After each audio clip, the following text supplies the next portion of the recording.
A'udzubillahi minasyaitonirrajim. Bismillahirrahmanirrahim. Assalamualaikum warahmatullahi wabarakatuh. Baik, apa khabar semua kepada pelajar ataupun murid-murid tingkatan 1 MITS Bangkalalang yang Ustaz kasih sekalian. Apa khabar semua? Baiklah, pada hari ini kita akan membincangkan tajuk topik sejarah dalam bab 1, sejarah tingkatan 1 bagi tajuk mengenali sejarah.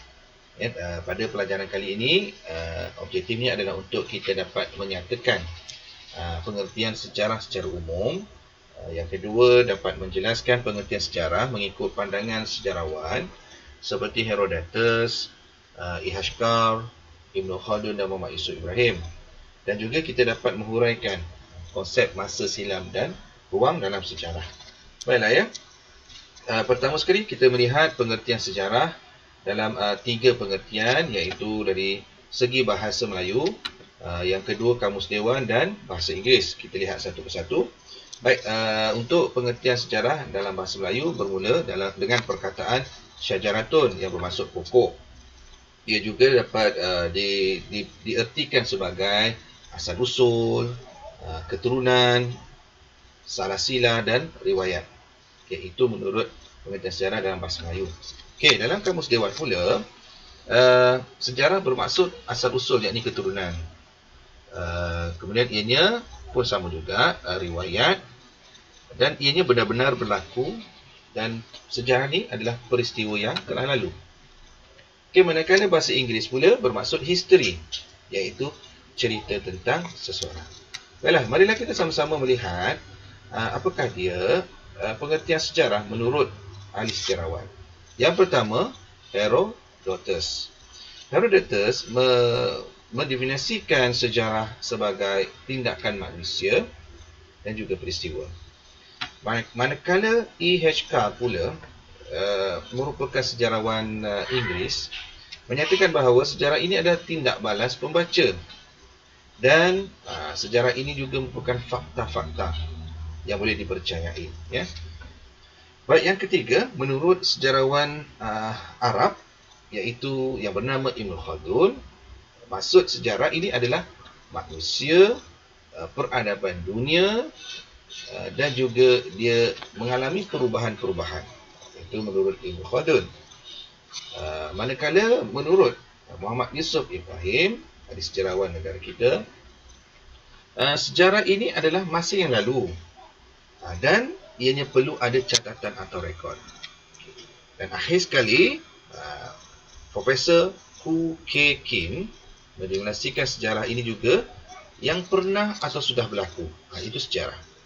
Dan kemudian, kesan daripada sejarah ini, dia dapat memahami apa yang berlaku pada masa kini, agar bila dah faham, agar kita tidak membuat kesilapan. Maknanya kesilapan tidak berulang.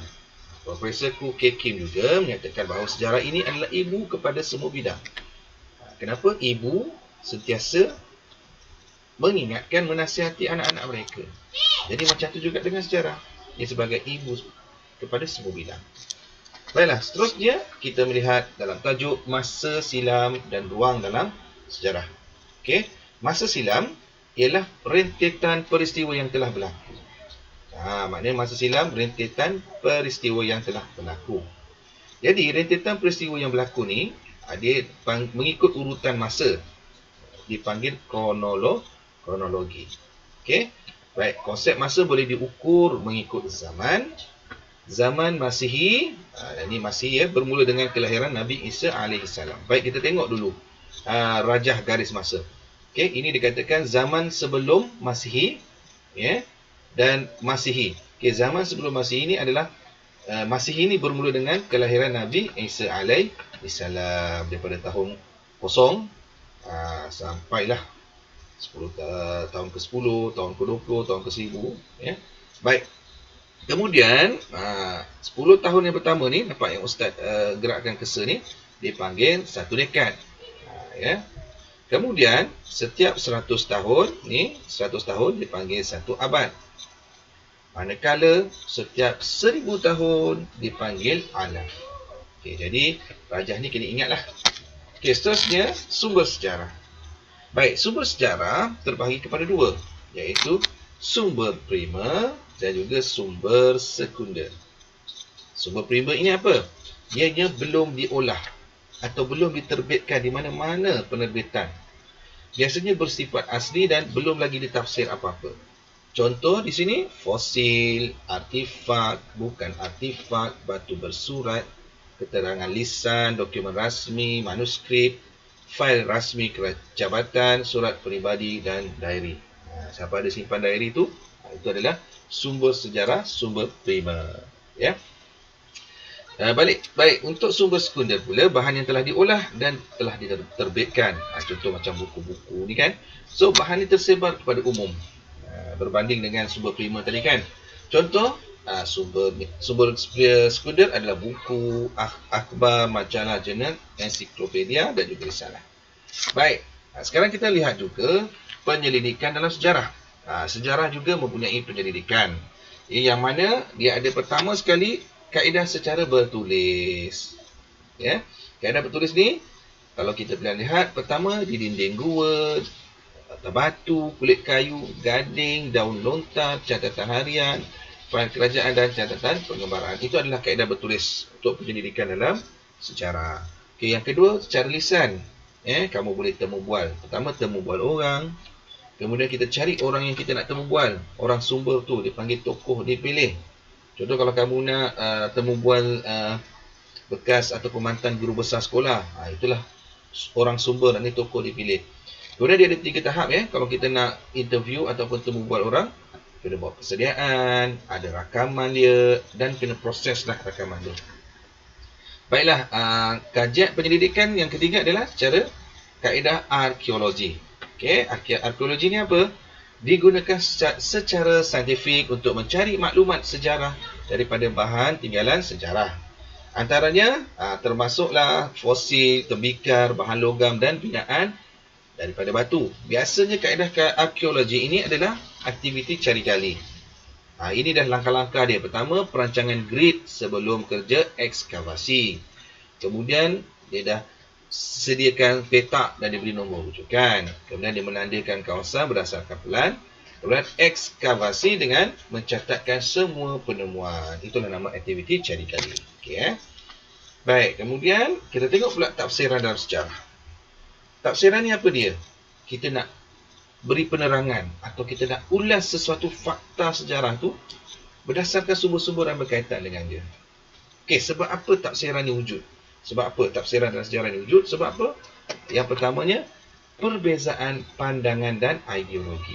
Setiap orang berbeza pandangan dia. Kemudian pemilihan sumber yang pelbagai. Sumber-sumber yang kita nak cari ni banyak sangat sampai ada wujudnya perbezaan dalam tafsiran dan juga untuk tujuan penulisan. Baik, apa pentingnya tafsiran dalam sejarah? Supaya kita ni berfikiran terbuka dan kritis. Ya, berfikiran terbuka dan kritis dan dapat menggalakkan penggunaan pelbagai sumber dan juga menggalakkan kita menilai sesuatu peristiwa yang sama tetapi dilihat dalam sudut yang berbeza. Ya. Okey. Kepentingan mempelajari sejarah, kamu boleh rujuklah ya, ini sebagai nota saja. Dapat kenal asal-usul, bersifat patriotisme, semangat cintakan negara, membangunkan negara, mengambil iktibar apa yang terjadi, mengukuhkan perpaduan dan mengaplikasikan kemahiran pemikiran sejarah. Okey, baik. Bab 1, pemahaman dan pemikiran kritis, arahan kepada murid ya. Pertama sila buat latihan berdasarkan soalan di dalam buku teks sejarah tingkatan 1, muka surat 21 dan 22. Yang kedua, jawapan latihan hendaklah ditulis dalam buku sejarah. Kalau tak ada dapat buku sejarah lagi, okey, kamu boleh carilah buku tulis mana-mana ataupun dalam kertas kajang ya. Okey, buku tulis perlu dihantar kepada guru apabila kelas fizikal bermula. Baiklah murid-murid, itu saja untuk tajuk kita kali ini. Jadi, jika tak faham boleh hubungi Ustaz. Sekian, Assalamualaikum warahmatullahi wabarakatuh. Jumpa lagi.